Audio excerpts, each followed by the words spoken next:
Le roman de Dashiell Hammett, Red Harvest, La Moisson Rouge, a véritablement fait son entrée au cinéma lorsqu'Akira Kurosawa l'a adapté sans mention au générique pour son film de samouraï Yojimbo, qui a eu un grand succès auprès du public international. Ce film a été adapté sans mention au générique par Sergio Leone pour son film à succès Pour une poignée de dollars, qui a eu un succès encore plus grand auprès des cinéphiles du monde entier. Pour une raison inconnue, le réalisateur Walter Hill, qui pouvait se targuer d'un culte assez conséquent, a pensé que le moment était venu au milieu des années 1990 de réaliser une nouvelle version, combinant des éléments de ses trois incarnations précédentes pour créer un assortiment de ses influences classiques en une seule. En comparaison, Dernier Recours n'apporte pas grand chose de nouveau, hormis la star Bruce Willis qui est très charismatique devant la caméra.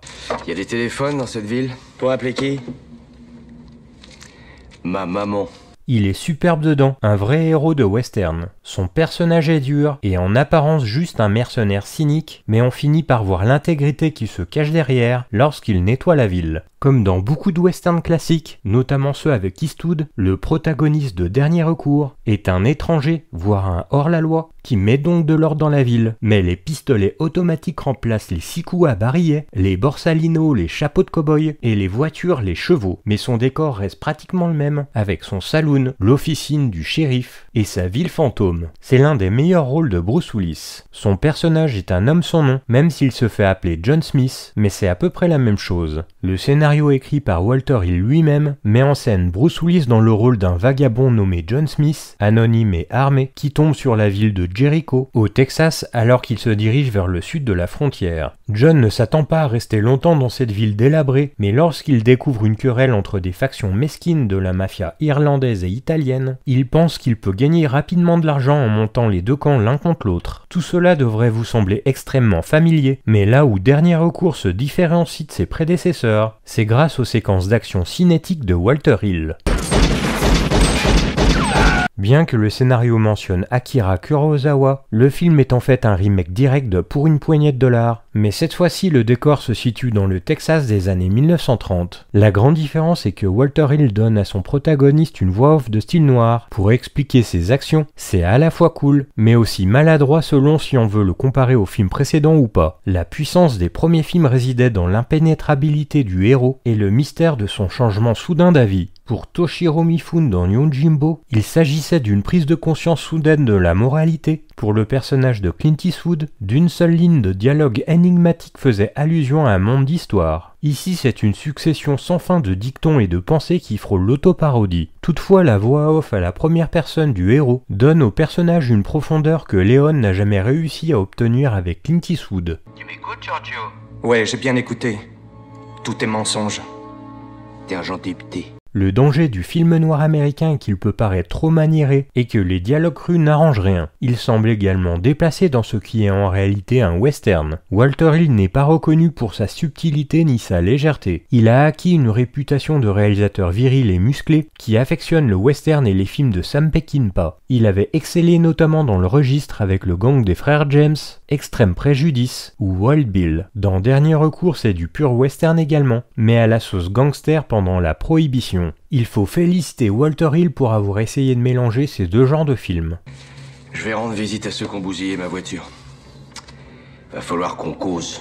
Le film fait également référence au western classique, comme dans les scènes sombres où le personnage de Bruce Willis se fait tabasser et se remet avec de l'aide pour se venger, qui font rappeler impitoyable de Clint Eastwood. Les fans de Bruce Willis, quant à eux, ne peuvent s'empêcher de garder Dernier Recours avec tendresse dans leur cœur. Si vous êtes fan du machisme particulier de Walter Hill sur grand écran, comme Les Guerriers de la Nuit, à Sans Retour, en passant par Extrême Préjudice, alors vous trouverez probablement quelque chose à apprécier dans ce film aussi. Il n'est pas exagéré de dire que ce film propose des fusillades parmi les plus sanglantes et les mieux chorégraphiées en dehors d'un film de John Woo. Dernier Recours est l'un des films les plus proches que Hollywood ait réussi à approcher du nirvana des films d'action à couper le souffle de John Woo, comme The Killer ou À toute épreuve. Bien sûr, les fusillades dans ce film ne sont pas aussi longues, mais elles sont certainement mémorables, avec Bruce Willis qui vide un chargeur apparemment infini de balles sur les méchants, qui sont ensuite tirés en arrière dans les airs par des fils invisibles. Telle est la puissance pure des armes de poing fumantes de Bruce Willis. C'est parfois exagéré. Quand Bruce Willis tire sur des gangsters avec ses 2 Colts, les méchants méchant abattu vole dans les airs et dans la rue à la manière de Desperado de Robert Rodriguez. Un peu comme dans la scène qui se passe dans l'hôtel, dans le film Double détente qu'avait réalisé Walter Hill.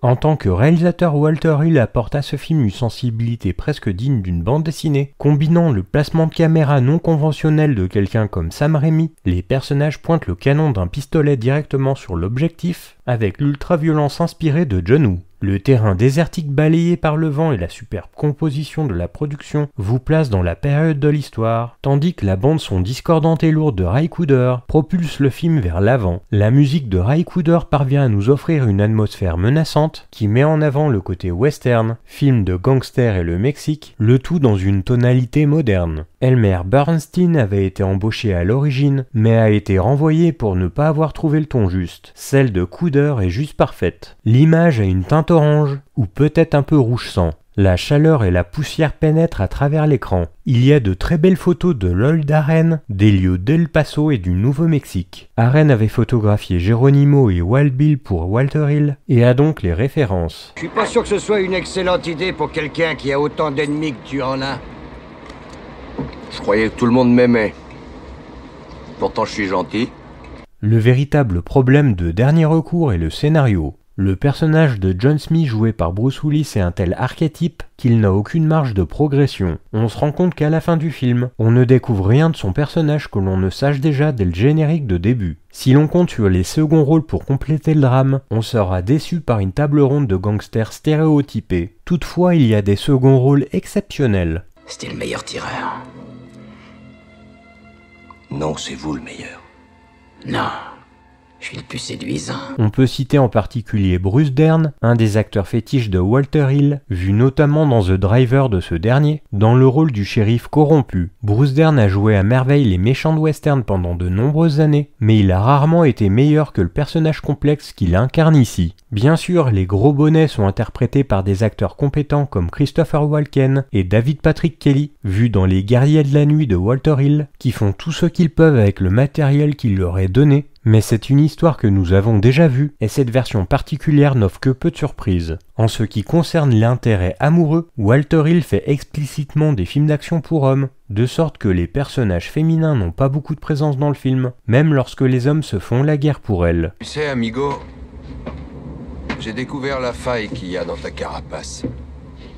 Si tu tombes, ce sera à cause d'un jupon. Le plaisir de dernier recours vient en premier lieu aux séquences d'action démesurées et du personnage de dur à cuire de Bruce Willis. Vous ne trouverez pas ici de récit bien structuré ni de développement de personnages. Le plus souvent, il est difficile de croire que le personnage de Bruce Willis ne finisse pas dans un cercueil avant la fin du deuxième acte, compte tenu de l'imprudence avec laquelle il change de bande tout au long du film. Malgré sa conclusion un peu molle, on doit admettre que Dernier recours est un film efficace, du moins en ce qui concerne les films d'action des années 90. Bien sûr, il n'est peut-être pas à la hauteur des meilleurs films de Walter Hill, mais il fait le travail et c'est déjà pas mal. Pour les amateurs d'action et les fans de Bruce Willis, Dernier recours devrait être considéré comme un film de 100 minutes, tout à fait divertissant. Parfois, ce genre de film vaut la peine d'être visionné, en particulier lorsqu'un homme comme Walter Hill est derrière la caméra, ajoutant sa touche particulière de machisme du dur à cuire et des séquences d'action à couper le souffle. Walter Hill restera un maître du genre, et il est clair que dans le monde poussiéreux et sanglant de Dernier recours, il est dans son élément. Ça va faire mal, tu sais.